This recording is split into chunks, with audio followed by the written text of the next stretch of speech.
सभी प्रभु प्रेमियों को मेरी ओर से नमस्कार।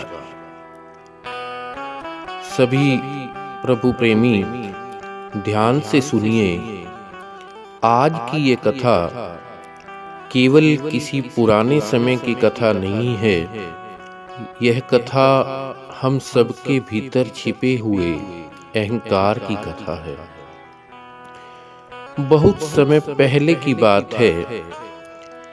उत्तर भारत की पावन धरती पर एक समृद्ध और वैभवशाली नगर था। नगर का नाम था राजपुर। चारों ओर हरी भरी भूमि, बाजारों में चहल पहल और लोगों के चेहरों पर संतोष दिखाई देता था। इसी नगर में एक व्यक्ति रहता था, शिवदत्त। शिवदत्त का वैभव अत्यंत था। शिवदत्त धनवान था, विद्वान था और समाज में उसका बड़ा ही मान सम्मान था। शिवदत्त जब भी मार्ग से निकलता तो लोग दूर से ही झुक जाते और उसका बड़ा सम्मान करते। परंतु हे श्रोतागण, यहीं से कहानी ने एक नया मोड़ लिया। शिवदत्त के मन में एक विचार धीरे धीरे जन्म लेने लगा। शिवदत्त सोचने लगा कि मेरे बिना यह नगर क्या है। मेरे धन से ही तो लोगों का घर चलता है। दान तो वह करता था, परंतु दया से नहीं, दिखावे से। गरीबों को दान देते समय वह कहता, मेरी कृपा याद रखना। और यहीं से ही अहंकार ने उसके हृदय में घर बना लिया था। उसी समय नगर में एक साधु का आगमन हुआ। सादा वेश, नंगे पांव और चेहरे पर गहरी शांति। नगरवासी उन्हें महात्मा आनंद कहने लगे। महात्मा हर संध्या पीपल के वृक्ष के नीचे बैठकर कथा और उपदेश किया करते थे। एक दिन साधु बोले, जिस दिन मनुष्य यह मान ले कि यह सब उसी का है, उसी दिन उसका पतन आरंभ हो जाता है। और उसी समय संयोग से शिवदत्त भी यह कथा सुन रहा था।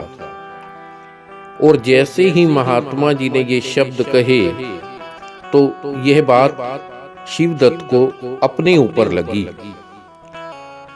और कथा समाप्त होने के बाद शिवदत्त साधु के पास पहुंचा और थोड़ा घमंडी स्वर में बोला कि महात्मा, क्या विद्या और धन होना अपराध है क्या? उसकी बात सुनकर साधु मुस्कुराए और बोले, नहीं पुत्र, विद्या और धन होना अपराध नहीं है। अपराध मैं का होना है।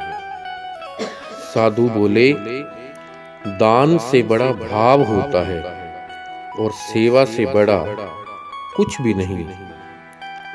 यह बात सुनकर शिवदत्त हंस पड़ा और बोला, मेरे बिना इस नगर का क्या होगा? साधु ने केवल इतना कहा, समय स्वयं उत्तर देगा। हे श्रोताओं, समय ने सच में उत्तर दिया। कुछ ही महीनों बाद नगर में अकाल पड़ा। व्यापार चौपट हो गया और सब कुछ बर्बाद होने लगा।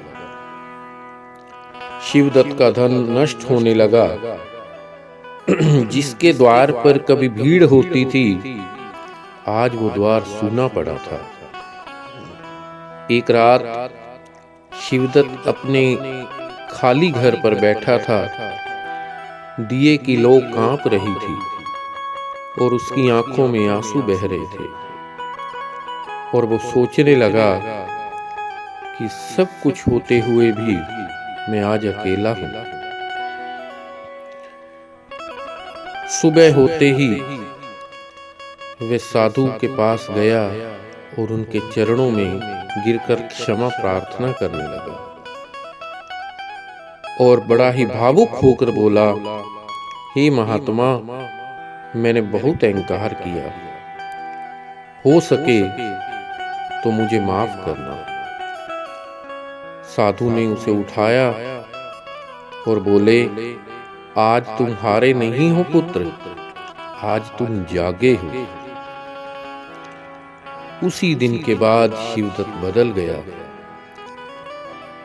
अब वह सेवा करता पर नाम के लिए नहीं, अब वह दान देता तो दिखावे के लिए नहीं, वह भाव से करता और लोगों ने उसे फिर से सम्मान देना प्रारंभ कर दिया। हे श्रोतागण, याद रखिए, अहंकार हमें ऊंचा नहीं करता, वह हमें अकेला कर देता है। विनम्रता हमें छोटा नहीं बनाती, वह हमें महान बनाती है। जिस दिन मैं मिट जाता है उसी दिन प्रभु प्रकट हो जाते हैं। इसी संदेश के साथ मैं अपने शब्दों को विराम देता हूं